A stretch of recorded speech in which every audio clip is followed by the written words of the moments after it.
One thing that I never get tired of doing is redrawing and coloring in manga panels. Sometimes I like doing them in black and white just because it looks really cool, sometimes grayscale, but this time I feel like actually coloring it.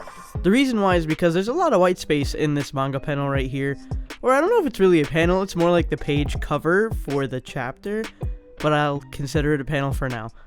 Anyway, I've had it in my phone for like a while, and I was like, okay, I think it's time to draw a panel because I'm feeling a little stale with my own work, so whenever that happens, when I do a manga panel, it kind of inspires me to draw differently and to draw more, because it's always awesome seeing other artists, especially big manga artists, draw in their style, and you could really see the difference between someone who tries to recreate it versus someone who drew it originally. And here's my version, which I'm super excited to show you how I inked and colored it. So yeah, let's get started.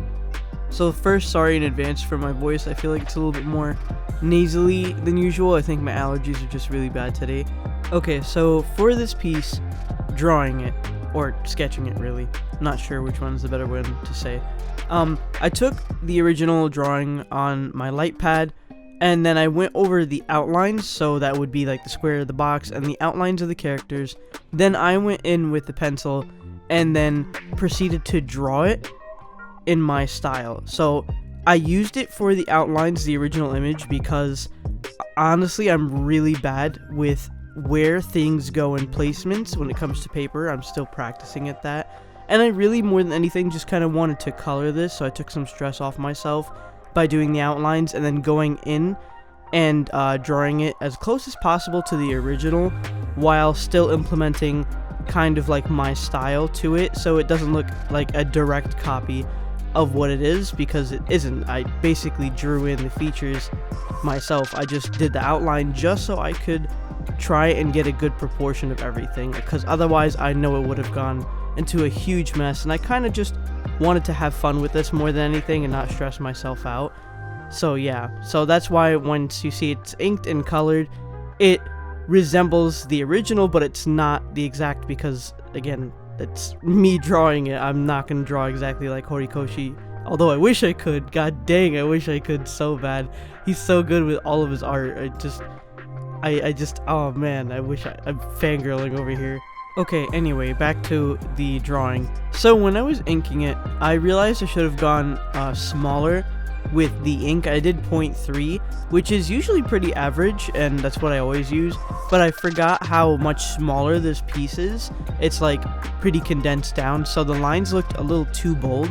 I wanted to try and go in with a smaller ink originally and then make it bolder by using like the 0.5, but I did 0.3, 0.5. I should have done 0.1 and 0.3 just to try and give it some more line weight and variation, but I come back in towards the end and I redo some line weight, so this way some of the characters stand out a little bit better. So for the skin tone, I basically used the same ones for everyone here because they are all around roughly the same skin tone.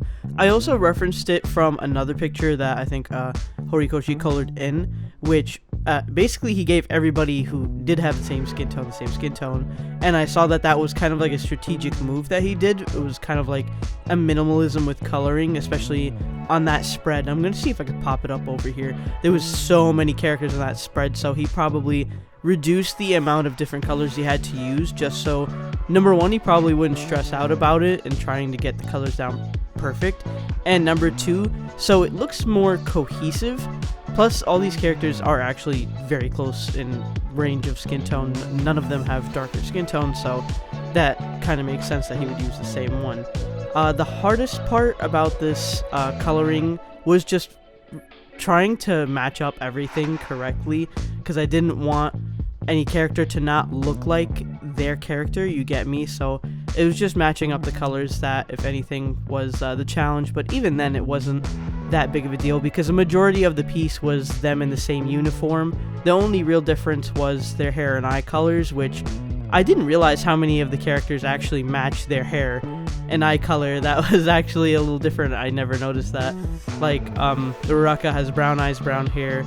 Ida has like a purplish tint hair and then like purplish tinted eyes.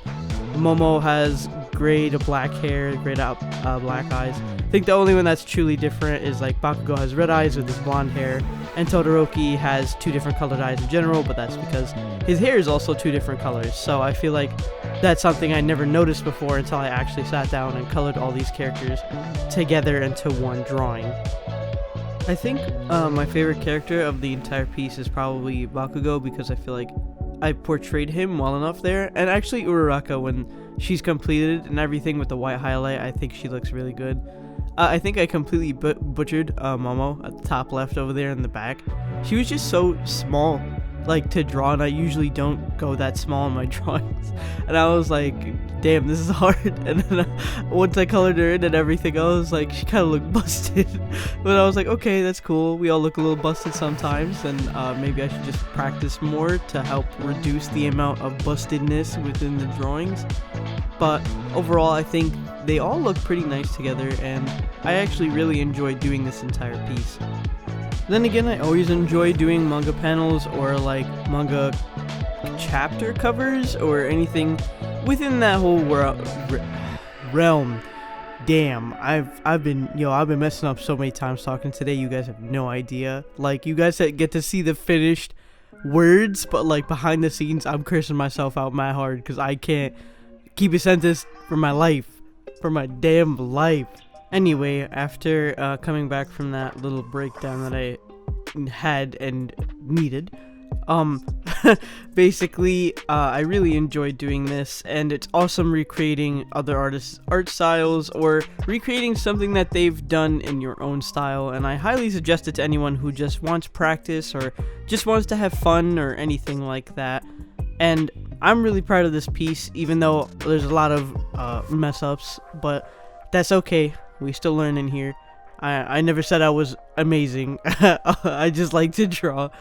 Also, if you guys have any other manga panel ideas too, and you'd like to see me recreate them, let me know. Even if they're from a show I have no idea about or don't really know much of or anything, just tell me a character from that show and like a manga panel maybe to draw, and I might give it a shot because I just like studying other artists' stuff. So yeah, thanks for watching, and remember, I love you. Bye.